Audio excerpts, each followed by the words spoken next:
Welcome to Kingdom of the Logos, a Christian program of critical thinking and adventure. I'm J. Dylan Proctor. I'm Amanda Sparrow.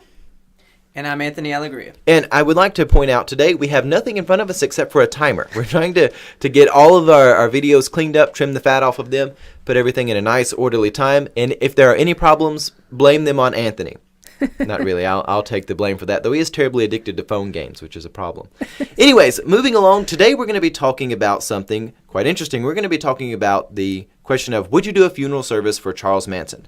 Now, we've been getting a few interesting comments from people lately. I know Tina Hale had mentioned on Facebook that she enjoyed what we were doing. She likes hearing our opinions, but there is the fact that being pastors, people are going to come after us. And yes, we enjoy your support, Tina. We realize that there are always trolls on the other side of the fence waiting to tear down the door and come get us. However, we are looking forward to that. We are looking forward for the debate. Well, anyways, let's get into this question. Someone asked us, would you do a funeral service for Charles Manson? If so, how would you do it? And if not, why not? So, Amanda, why don't you keep us up to speed on who Charles Manson is? All right, so most people might be familiar with Charles Manson as a leader of a cult. He tried to instigate a race war that he called Helter Skelter, named after a Beatles song. He actually thought that the Beatles were subtly, through their music, trying to tell him some prophecies and different philosophies of some apocalyptic things. Anyways, just a quick preview of his biography. He was raised in a very chaotic home. His mom was either in jail or in rehab or just absent. She was married many times, so Charles Manson didn't have a consistent male figure in his life. He had several stepdads. He never really knew his biological father.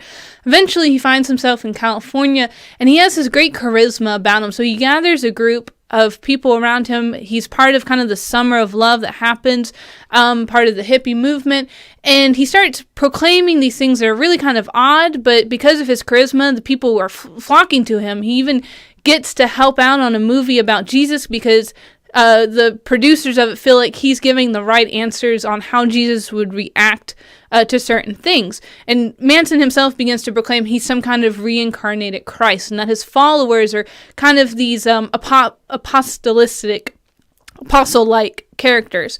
And again, he starts having this message about, at some point there's going to be this race war, and then whichever race wins out will be subject to Manson and his followers. And so this eventually leads them, or people believe this is the idea that leads them, to killing several people. Eventually, Manson and some of his co-conspirators are caught and sent to prison. And Manson spends the rest of his life, obviously, in prison, paying for the crimes that he had committed.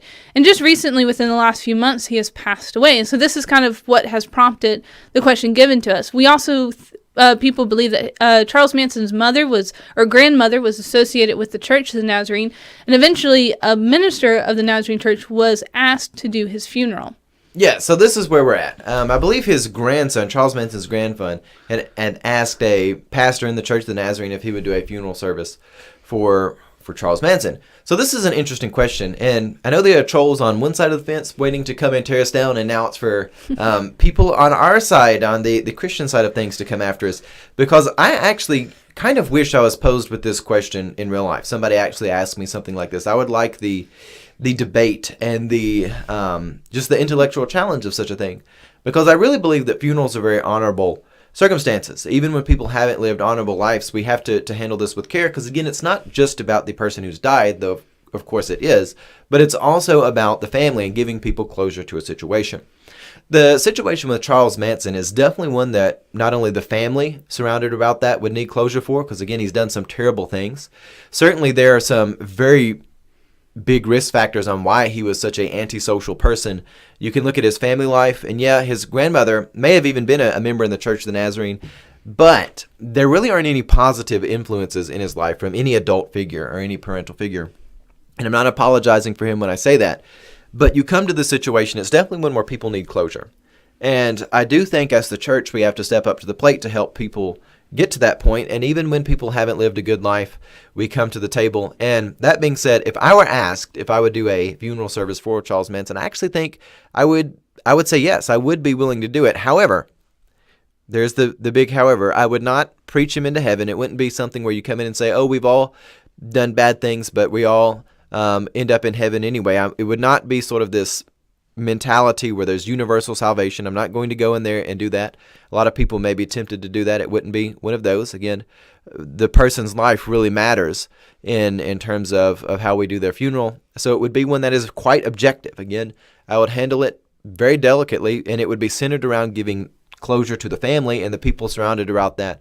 So this really tragic life, which has had a lot of evil fester out of it, that could be closure, and it could just sort of be tapered off right there at the end. Amanda, what are your thoughts?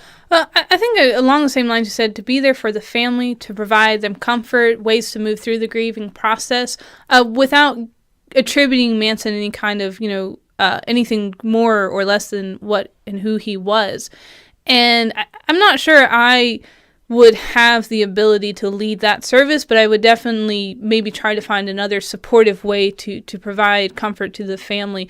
I think it would be very difficult. And the other thing, when we get this question, you might be wondering, why are we even answering this question? Obviously, his funeral has already happened. No one's going to ask us to do that.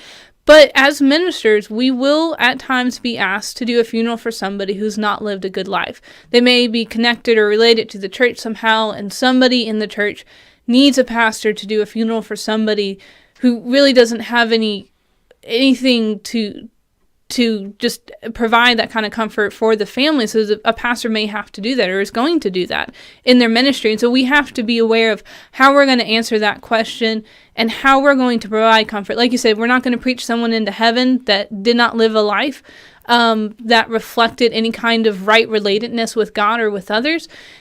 But we do have to say that in the end, we trust a loving but just God, and that he will continue to provide comfort to the family and to those affected by that, even after that person is left, that there can be closure and reconciliation that happens afterwards. And I think that is the best place for ministers to work and to minister, to be there and to do that. So that it's a really tricky situation, but it's definitely something that we should do. Yeah, it's tricky. It's for sure it's tricky. And again, I think Amanda's right. You're not preaching him into heaven. I'm going to leave the judgment up to God in terms of salvation and those matters which matter in terms of eternity.